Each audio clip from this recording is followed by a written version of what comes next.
สบายดีสุกูสุคนวันนี้สาวคู่ขันทองสิผ้าไปกินนางโต้เนาะเฮาสิไปเฮ็ดแนวเลิกกินนางโต้ไปเบิ่งน้ำเดียวน้ำนี้สาวคู่ได้นางโต้มาแล้วไปเบิ่งวิธีเฮ็ดกินนางโต้เฮ็ดแนวเลยเบิ่งน้ำกันเลยเนาะก็พอได้กินน้ำกันเลยไปโซนน้ำกันเลยตอนนี้เฮากำลังแกะนางโต้เนาะเอาแต่หั่งมาแล้วเฮาก็ได้เป็นลูกนางโต้แบบนี้เนาะแล้วเฮาเกมจะไปเฮ็ดกินแล้วนี่นางโต้นางโต้เป็นยังไงก็นางแต่นนะมันจะใหญ่เป็นลูกซ้ำนี้แหละนี่พอได้เบิ่งน้ำเดียวเนาะ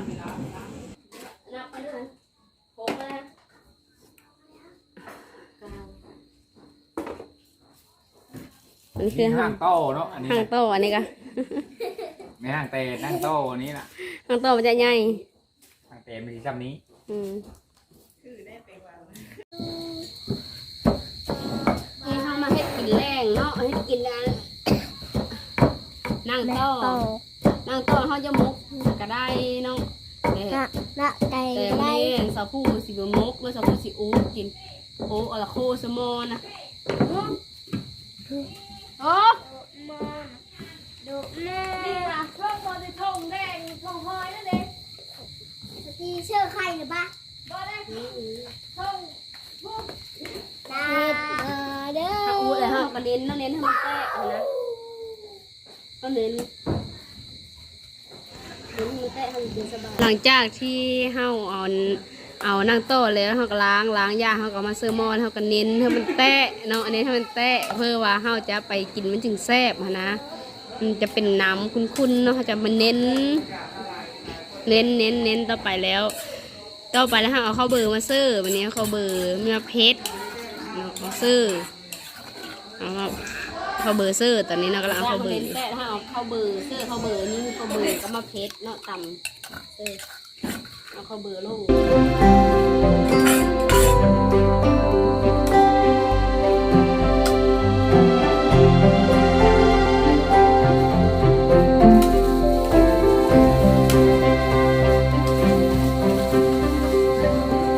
ต่อมาแล้วเฮาก็เสิร์ฟแป้งโน่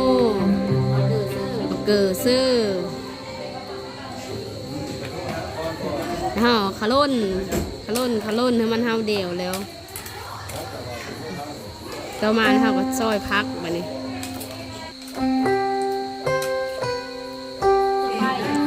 หลังจากหั่นเน้นแล้วเฮาก็ไปค้างเสิร์ฟไฟไปแล้วพักบัวแล้วเฮาจะเอาเสิร์ฟอันนี้เป็นโคนางโตผักบัวแล้วเขาจะปรุงเขาจึงซื้อ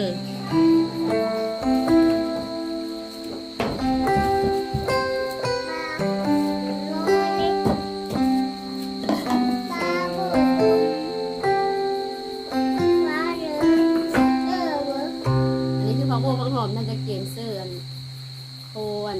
นางโตเนาะ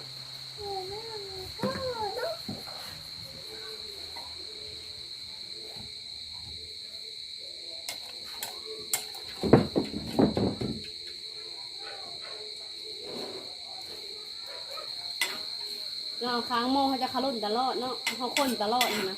ถ้ามีข้นเขาเบื่อมันสิกามโม่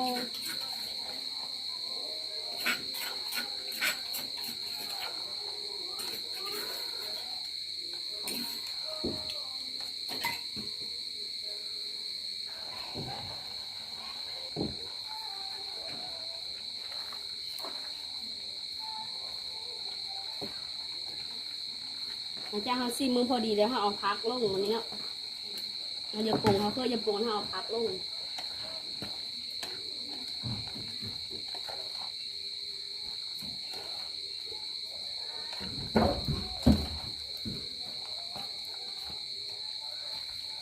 เขาลงแล้วเขากระปรุงวันนี้เนาะ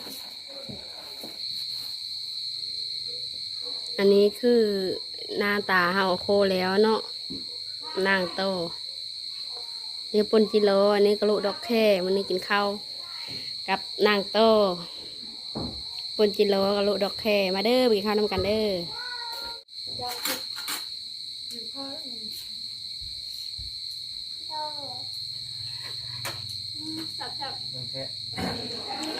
ตอนนี้ก็พาเดี๋ยวกินข้าวแรงเนาะมีพ่อมีแม่มีน้อง แล้วก็มีหลานมีน้องไพกินข้าวน้ำกันเนาะกินข้าวสามัคคีกินมุกนางโต้แซ่บแซ่บ ทำยังไงกินกวางน้องมดนั่น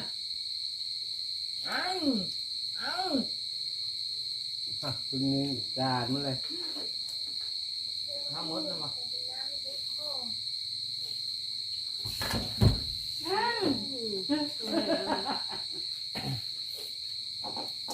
ก็เป็นอาหารต่อปะ Đã nó vào đấy. ยานบอก Khi nhớ vụ là nên phải chụt chưa? Không nhớ vào phé đi nó. Chụt. Có anh mới nói cho anh nhưng mém dài cốt. Ừ. Nhưng mà chăn nướng quá mèo bị chăn nướng. Chăn nhưng tụi ta chăn nhưng nó đấy. Chăn nướng này sống nè. Mình tha này ra. Giờ rồi bà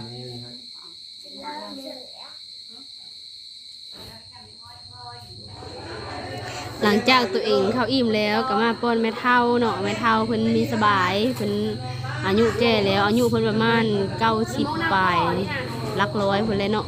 เพิ่นช่วยเหลือตัวเองมีได้ ตอนนี้มาป้อนแม่เฒ่ากินข้าวมื้อละ2-3 ค่ำนี่แม่เฒ่าเพิ่นยังมีได้เยอะเนาะ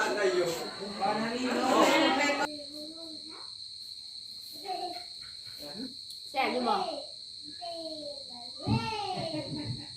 Nhìn này dư. หึ Nhìn này dư. ไปเลย Tụi dám làm gì mà dư. ก็ขี้ไปให้บ่รู้จัก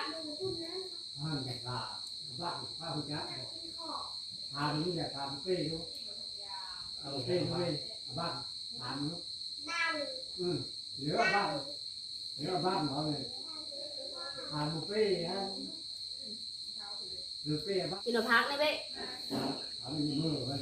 รถตะแคงกินบ่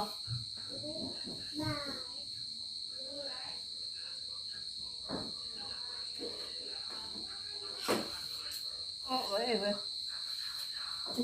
เนี่ยสมัครน้ำคือเช้านี่เบ้ เดี๋ยวมีเมื่อมาลูกเพื่อนอย่าพยายามทำ